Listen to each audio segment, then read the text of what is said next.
Fala, torcedor do Flamengo, tamo junto. Hoje é sexta-feira, dia 5 de dezembro de 2025. Nação rubro-negra, nesse momento o Mengão está preparando suas malas para ir ao Catar decidir a sua vida no Intercontinental de Clubes. O Mengão entra em campo na quarta-feira que vem, 2 horas da tarde, contra o Cruz Azul. Depois vamos pegar o Pirâmide e, por fim, bater de frente com o PSG. Há quem diga que dá para vencer, eu também acredito que dá para vencer esta competição, e eu penso até ser mais difícil a gente chegar lá na decisão do que propriamente vencer o PSG, sinceramente, cara. Primeiro jogo ele é sempre muito complicado, é um jogo um pouco nervoso, e assim vai, tem o fator cansaço também. Mas bora lá, bora ser campeão disso aí. E para aqueles que estão diminuindo a competição, tem gente dizendo que pelo fato da FIFA ter instituído o Super Mundial de Clubes, o Intercontinental agora perdeu um pouco seu peso. Eu considero o seguinte: enquanto estiver existindo, ele de fato continua sendo um campeonato importantíssimo, e o Flamengo sendo campeão, eu considerarei bicampeão mundial, e de fato tem que ser posto a segunda estrela no peito rubro-negro. É isso. O jogo será disputado, a final no caso, lá na cidade de Al Rayyan. E vamos, gente, vamos embora conquistar mais uma taça aí, se Deus quiser. Por hora, o clube hoje vive dias de marasmo, é bem verdade. Fora decidido que contra o Mirassol será posto o Sub-20. O jogo, inclusive, foi antecipado para o sábado. Flamengo campeão, 9 vezes, por sinal. Mirassol já está no G4 da Libertadores, né? Fase direta para a Libertadores, consolidou a vaga, então não tem por que se preocupar com esse jogo, né? Então tá tudo antecipado e tá tranquilo. Mas tem notícia um pouquinho complicada neste vídeo, mas também tem uma reflexão muito importante que eu quero trazer para vocês. Mas antes, gente, vamos lá, peço teu like neste conteúdo, peço a tua inscrição no canal, teu hype se possível, e principalmente comenta, valeu, gente? Comenta aí acerca dos assuntos aqui abordados, como por exemplo, já quero deixar uma pergunta de cara para vocês discutirem comigo sobre a importância do Felipe Luiz e o tamanho dele quando comparado com Jorge Jesus. O que vocês acham, gente? O Felipe Luiz hoje já é maior que Jorge Jesus para a história do Flamengo? Coloca aí nos comentários, daqui a pouco eu vou dar a minha resposta. Olha aqui, o mercado do Flamengo, a gente sabe que pro ano que vem, o Flamengo precisa de uma reformulação em alguns setores, tá? Por exemplo, alguns jogadores deverão ser dispensados, jogadores que não entregaram aquilo que se esperava nesta temporada, como por exemplo Juninho é um deles, Michel que quer ir embora, tem alguns outros ali que podem deixar o clube, Cebolinha, o Flamengo quer se livrar por questões financeiras e assim por diante. E desse modo o clube segue de olho no mercado. Então tem surgido aí alguns nomes já sendo ventilados, né, como por exemplo do zagueiro Beraldo e assim por diante. E o nome do Vitão do Internacional voltou a ganhar força. É um nome que nessa temporada de 25 circundou os noticiários o tempo todo. E eu digo aqui, ó, né, nem esse zagueiro todo quando comparado com o que podemos trazer, mas o nome do Vitão segue em alta. E vamos observar, a verdade é que no ano que vem o Flamengo terá a mesma base de time, com as suas principais estrelas seguindo voando baixo, como por exemplo Jorginho, Arrascaeta, Pedro, Luiz Araújo, Plata e assim por diante, Alexandro, Varela, os zagueiros que ninguém questiona as suas qualidades, mas existe ali, como disse, alguns jogadores que devem deixar. A base do Flamengo será mantida, mas 30% do elenco será reformulado. E a permanência do Felipe Luiz está condicionada a essa reformulação. Felipe Luiz, segundo disse, ele quer seguir no Flamengo. O Boto quer que ele siga. O Boto, inclusive, disse que sabe que o futuro dele é na Europa, mas por hora ele poderia seguir pelo menos por mais uma temporada no Mengão. Para ganhar um pouquinho mais de cancha, aquela coisa toda. E o Babi também quer a permanência do Felipe. Então penso que assim que terminar o Intercontinental de Clubes, o Felipe vai renovar o seu contrato com o mais querido. E a partir dessa renovação, o elenco do Flamengo será trabalhado. Bom, Eu quero falar do Felipe daqui a pouquinho, tá? Mas olha aqui, Bruno Henrique, tá, gente? A notícia chata que tá pra esse vídeo é que o Bruno Henrique virou réu, né? Naquele caso lá do cartão amarelo.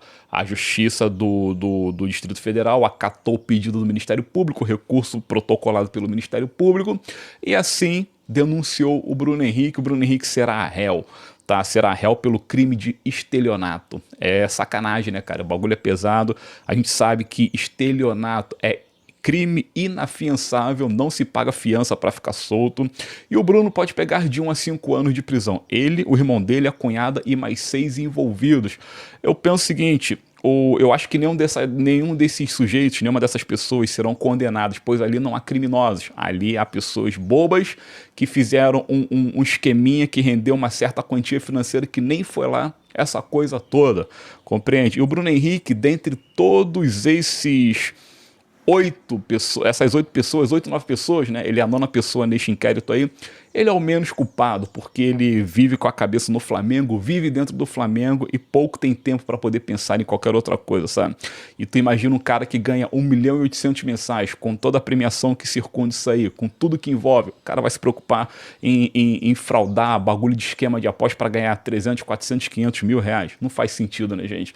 Então a defesa do jogador vai se amparar ao resultado alcançado na esfera esportiva, o qual ele foi absolvido, e também na seguinte alegação: para que ele seja de fato julgado por estelionato, deveria ter havido um pedido das casas de apostas para que isso ocorresse, uma denúncia formal, coisa que não aconteceu. Bom, se pelas casas de apostas não houve denúncia formal contra o jogador e seu irmão, seja lá o que for, não tem por que a justiça condenar o Bruno Henrique. Ou seja, é um fogo de palha que estão alimentando em pró da mídia. Bruno Henrique será inocentado, assim como os demais envolvidos.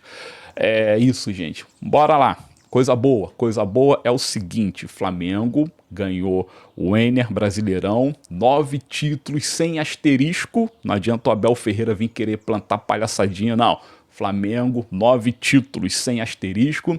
Palmeiras, 12 títulos com 4 asterisco, porque década de 60 a CBF instituiu tudo que era campeonato com Brasileirão, então caiu no colo do Palmeiras 4 campeonatos brasileiros de brinde, campeonatos via fax. Inclusive no ano de 67 o Palmeiras foi campeão brasileiro por 2 vezes. Eu nunca vi isso, cara. Ser campeão brasileiro 2 vezes no mesmo ano, sabe? 2 campeonatos num ano só. Então, na real, Palmeiras tem 8 títulos, Flamengo tem 9, Santos tem 2 e assim por diante. Concorda? Deixa nos comentários.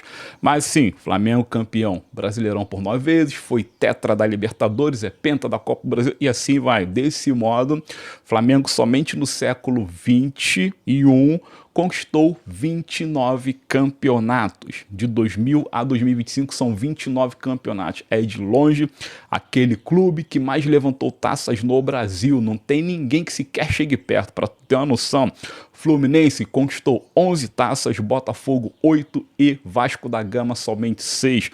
Palmeiras, que é o nosso rival direto, conquistou somente 18. E aquele que mais se aproxima é o Internacional de Porto Alegre, com 22 conquistas. O Flamengo tem 29, cara.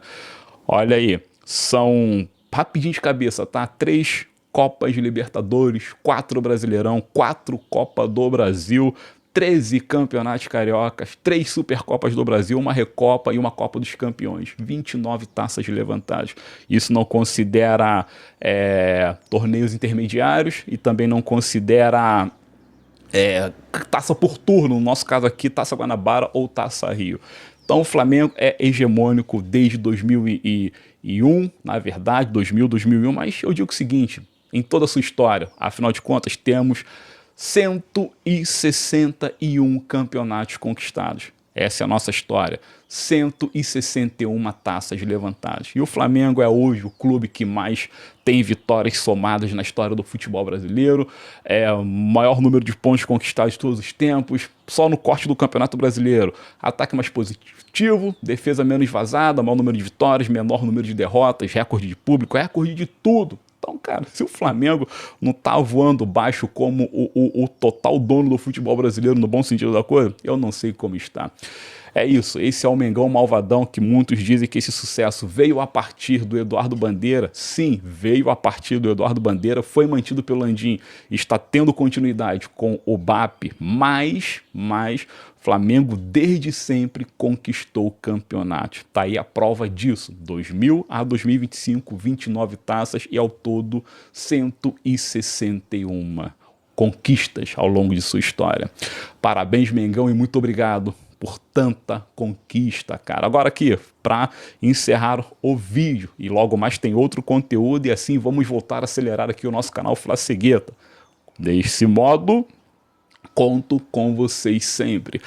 O Flamengo, o Felipe Luiz, na verdade, tem sido posto a uma condição de o melhor treinador da história do clube. Então tem discutido sobre ele e o Jorge Jesus quem foi o maior. Cara, assim, em termos de número, e o Felipe Luiz realmente ele é extraordinário. O cara chegou no primeiro ano como profissional, conquistou tudo que conquistou, né? Copa do Brasil, Supercopa do Brasil, Carioca, Brasileirão, Libertadores, se demole conquista o Intercontinental, coisa que Jesus não conseguiu.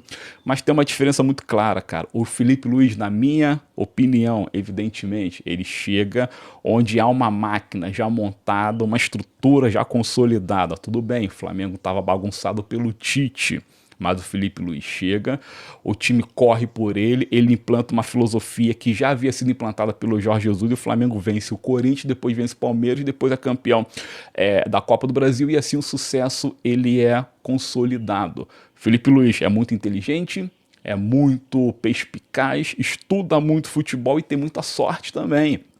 As escolhas do Felipe acabam dando resultado dentro das quatro linhas. Vídeo Danilo, que veio como titular na final da Liberta, vídeo Samu, que veio como titular no jogo do Ender contra o Ceará. Todos pediam Cebolinha, veio o Samulino. Trocando em miúdos, o cara tem todas as virtudes que um grande esportista vencedor global precisa ter. Inteligência, competência e sorte. Só que Jorge Jesus, ele vem para um Flamengo que era uma incógnita, tinha uma certa organização, mas precisava conquistar títulos. Um Flamengo onde estava reformulando totalmente o elenco, tanto estava que naquele ano de 19 foram 10 contratações e as 10 viraram titulares. Jesus chega desconhecido, muda completamente o paradigma, não só do Flamengo, mas do futebol brasileiro, e simplesmente destrói todo mundo com jogadas sensacionais, com atuações soberbas. E ele traz aquela filosofia de padronizar tudo, profissionalizar, entre aspas, tudo no Flamengo. Por exemplo, o tamanho da grama. Ele instituiu que a grama do Ninho tinha que ser idêntica à grama do Maracanã, mesmo tamanho, mesmo padrão, mesmo cuidado, para que o que ele fizesse no treinamento fosse replicado no jogo, no Maraca. Então, assim, Jorge Jesus foi um cara extremamente importante para o Flamengo, sabe? Extremamente importante. Fora a cultura que ele trouxe, fora o carisma, fora os memes, aquela coisa toda. Então, cara, eu digo o seguinte, em termos de número, talvez o Felipe hoje esteja à frente, mas em termos de importância e emoção e afetividade, o Jorge Jesus está muito à frente, está muito à frente. Eu digo o seguinte, Felipe Luiz, ele errou muito ao longo desta temporada com escolhas equivocadas, com uma certa arrogância nas coletivas, com sabe, protegendo jogadores que todo mundo viu que não estava com uma apresentação técnica muito elevada e assim por diante. Errou demais, irritou muito a torcida, de verdade. Jesus, ele errou somente 3 vezes. Quando ele inicia só a jornada no Mengão, colocando o Rafinha como ponta direita, ele joga com 2 laterais direito, coisa que não deu certo, logo ele trocou essa ideia. Ele erra na final do Intercontinental, quando ele tira o Arrascaeta e o Everton Ribeiro, de uma vez só no segundo tempo, abrindo o meio campo, dando mole para o Liverpool.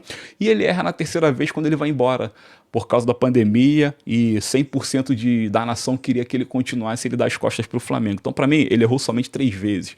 Do mais, foi sucesso total. Então, quando é colocada essa questão, quem é o maior hoje para o Flamengo, Felipe Luiz ou Jorge Jesus? Eu não tenho dúvidas em dizer que é o Jorge Jesus. E para o Felipe superar o Jesus, vai ter que comer muito feijão com arroz. Mesmo que o Flamengo ganhando esse Intercontinental, eu vou seguir abraçado ao Jorge Jesus, pois de fato o nosso bom velhinho mudou completamente o que é o Flamengo, tá? Mudou e mudou para valer, cara. Mudou o futebol brasileiro, mudou tudo. E é isso que vale, é isso que conta. Valeu, nação. Deixa aí nos comentários acerca dos assuntos aqui abordados. Participa comigo. Fiquem ligados que logo, logo tem mais conteúdo aqui pra gente. Obrigado, tamo junto e saudações rubro-negras. Valeu.